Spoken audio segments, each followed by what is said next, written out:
produced by Ayush from Nepal. Hello, welcome to the Momin +1 history. Today we are going to go over the Ottomans. So, the Ottomans were located centrally around the Middle East, the capital being Constantinople, now known as Istanbul. From the early 1300s to the late 1600s, the Ottomans conquered land all over the Middle East, stretching as far as North Africa and Eastern Europe to parts of Persia. This vast land, being one of the largest empires in history, covered 7.6 million square miles. In comparison, an empire we all know of, the Mongols, covered 9.15 million square miles, which is only 2 million square miles more than the Ottomans. So you may be asking how they controlled all this land. For that, let's go to the thought. Psych! This ain't Crash Course. We go into the Momin +1 bubble. So, there was a series of raids from Turkic warriors, also known as Ghazis, led by Osman I, but they became powerful when Sultan Mehmed II gained control of Constantinople. With a large quantity of land, they had sultans to lead them. The Ottomans had a complex organization of government, with the sultan as a supreme leader, with government that had control over its provinces, officials, and inhabitants. The Ottomans had the Kankun, a secular legal system that coexisted with religious law of Hanafi school of Islamic jurisprudence.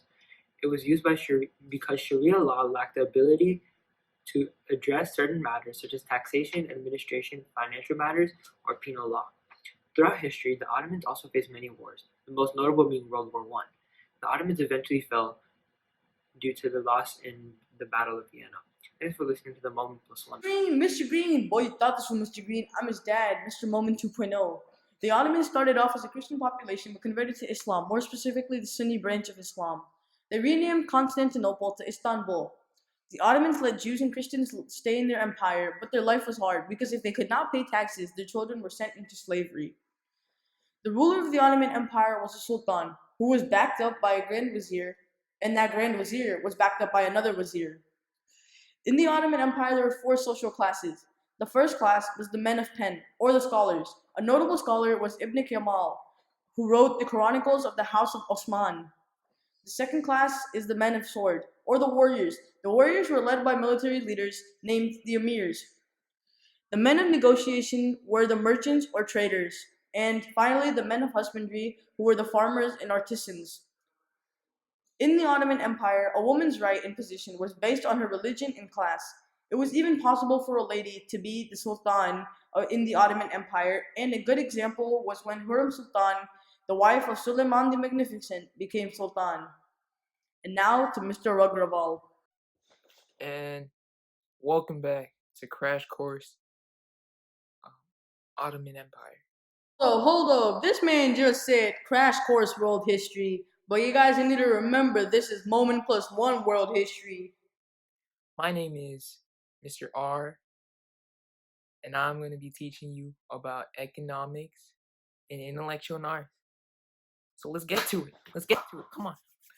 Alright, so economy of the Ottoman Empire. So the Ottoman Empire, they moved on to major trade routes to help enhance their trade. They traded items such as silken cloth, porcelain from China, spices, colored dyes, and rhubarb, which is a medicinal plant.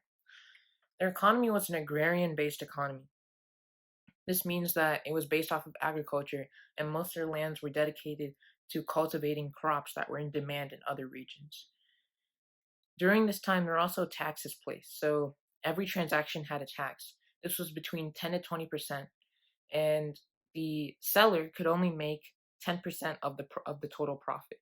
This was implemented by the government. The currency of the Ottoman Empire was the silver axe. And some economic problems that led to the decline of the economy for the Ottomans includes trade competition from the Americas, cheap products from India and further east, other trade routes being developed which limited the Ottomans' trade opportunities, and unemployment rates rising. Some intellectual and arts for the Ottoman Empire includes education. So the education system, the Ottomans used a traditional Islamic schooling education system. The schools were within the mosque, so the students would do their religious study, and then they'd go into the more educational studies like astronomy, physics, medicine, everything else. Some sciences and engineering includes practices of medicine, which recorded many surgical methods, and this is the basis of what surgeons do today. So this is a very early method of surgery. Physics was mostly dealing with light reflection and refraction, and astronomy, there was planetary models, Earth's rotation revolution investigations. Some inventions were surgical instruments such as catheters, forceps, scalpels, pincers, and lancets. Architecture includes elaborate mosques and buildings.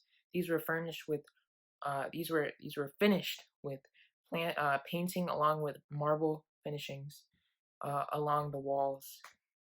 And some art include traditional painting, calligraphy, and isnikware, a style of pottery. Produced by Ayush from Nepal, directed by Allahu Akbar Studios, and presented by Anika Debanajay. Bye bye and see y'all next time.